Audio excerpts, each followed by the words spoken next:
Good day folks, Sean here from Air Photography. Now, quite often when I make videos for my YouTube channel, the ideas sometimes come from questions being asked in my comment section and other social media. If I see a trend, then I know that that's something that people are interested in. And one question that I have been asked quite a bit over the last 3 or 4 weeks is whether they should wait for the Mini 3 or go ahead and purchase something like the Mini 2 or the Autel Nano. And that's a really tricky question to answer.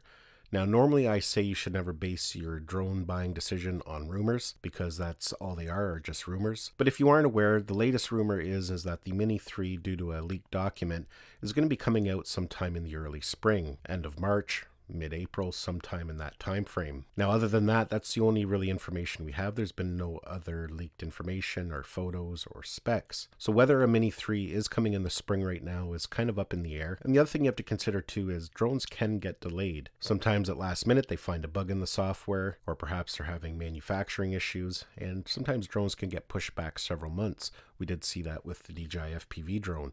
I do believe from what they originally wanted, it was actually about 4 to 6 months behind schedule. The other thing, if you look at the history of the Mini, the original Mini and the Mini 2 were both released in the fall. I think it was October for both drones. So, DJI may in the end decide to follow that tradition and release the Mini 3 in the fall instead of the spring. But I do get the sentiment behind it because nobody wants to go out and buy a product and then a month later or 2 months later, a much better product comes out and, you kind of feel that you're now flying old technology. But with that said, there are a few things to consider. If you do go ahead and you purchase something like the Mini 2, say, right now it comes in at $450, which is a pretty good price for what you get. When the Mini 3 comes out, it's going to be considerably higher. So it's not like you're going to be spending $400 or $450 for a Mini 3. I'm guessing that that drone is going to come in around the $600 mark, if not higher.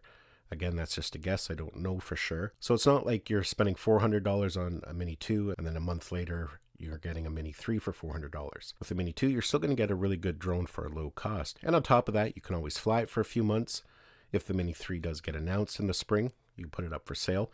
These little mini drones sell pretty quickly. They hold their value. So you might end up losing $100. You can then take that money and put it towards the Mini 3. The other thing to keep in mind is, you may need a drone right away. Perhaps you're going on vacation next week and you want to take a drone with you. In that case, why wait for the Mini 3? Miss out capturing some gorgeous footage on your vacation. Just purchase what's available now. And really, we do have a nice selection of drones right now available to purchase. Mini drones, if you're looking for something under 250 grams. We have the Mini 2. We have the Autel Evo Nano, and of course we also have the Mini SE that's still available. This thing is a really good value. You can pick it up for about $300 for a base kit. Although it doesn't have OcuSync and it can't fly quite as far as the Mini 2, it's still a pretty powerful drone. It captures incredible content for the price. And when flying it, it's like you're flying one of DJI's more expensive drones. It just flies really nice. Now, kind of focusing back in on that question of whether waiting for the Mavic 3, another variant of that question is whether to get the Nano or wait for the Mini 3. And that is a very tough question to answer. The Nano as it sits right now does have some issues. There's some jello in the footage in certain scenarios. It doesn't do well in the wind. And the app is a little incomplete. Now that could change over the coming weeks and coming months. Autel has been hard at work updating firmware.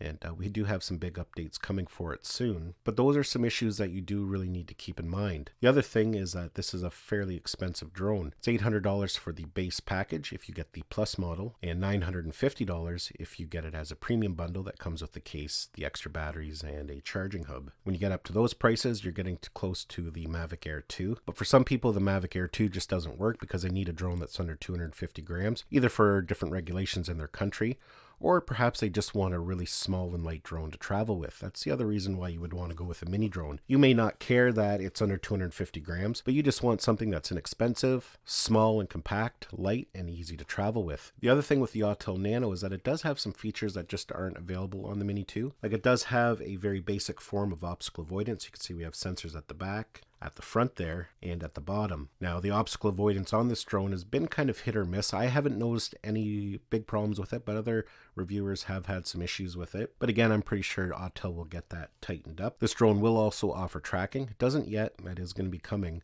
But that, again, may be an appealing feature to some people. You can create hyperlapses and other intelligent flight modes that are just not available on the Mini 2. Again, that could be very appealing to some people. Another important thing to consider, the Nano actually has a camera that's quite a bit better than what's on the Mini 2. This is almost a 1-inch sensor. It's a 0.8 of an inch sensor. So that's pretty incredible for a small sub 250 gram drone. On top of that, the kind of sensor they use, it does allow for more light. And if you're going to be flying this at night, that can make a big difference as well. But the big problem, like I did mention earlier on, is that this gimbal kind of suffers from jello, and it doesn't do it all the time for me. Sometimes I get footage that is just absolutely brilliant, and other times, it's kind of unusable because it's got some shake and jello in it. And I am hoping that is something that Autel can correct. So that's kind of some food for thought. Personally myself, if I had to choose one drone right now, it would definitely be the Mini 2. I'm not ruling the Nano out yet. I think it needs some work, and I am going to keep a close eye on it, and I will be making more videos about it in the near future as Autel updates the firmware. But as for waiting for the Mini 3, I guess you just have to kind of base it on what your needs are. If you don't plan on flying the drone until spring, if you're not going to be flying it in the winter, if you live in a region that does have winter, then there is definitely nothing wrong with waiting to see what happens with DJI if they perhaps announce a new Mini 3. If you need a drone now because you have something upcoming that you want to film, definitely go with something like the Mini 2 or even the Mini SE over here, because those drones are going to hold their value, and you will be able to sell them if you decide to upgrade to the Mini 3 if one does get announced this spring. So those are my thoughts, my recommendation about waiting for the Mini 3. I myself am actually pretty excited for the Mini 3. I'm going to be very curious to see what DJI does. Are they going to offer obstacle avoidance on it? Are they going to offer tracking and some of the intelligent flight modes that are available on something like the Air 2S? And the other thing is, what kind of camera are they going to have on it? I would love to see DJI put the gimbal and camera from the Air 2, that quad bay sensor. I think that on the Mini 2 would just be brilliant. I don't think DJI should overdo the camera, because if the camera gets too big and too powerful, we could see performance issues, and if the camera requires too much power, we could see shorter flight times, and again, other performance issues. Now, with that said, the one feature I would love to see on the Mini 3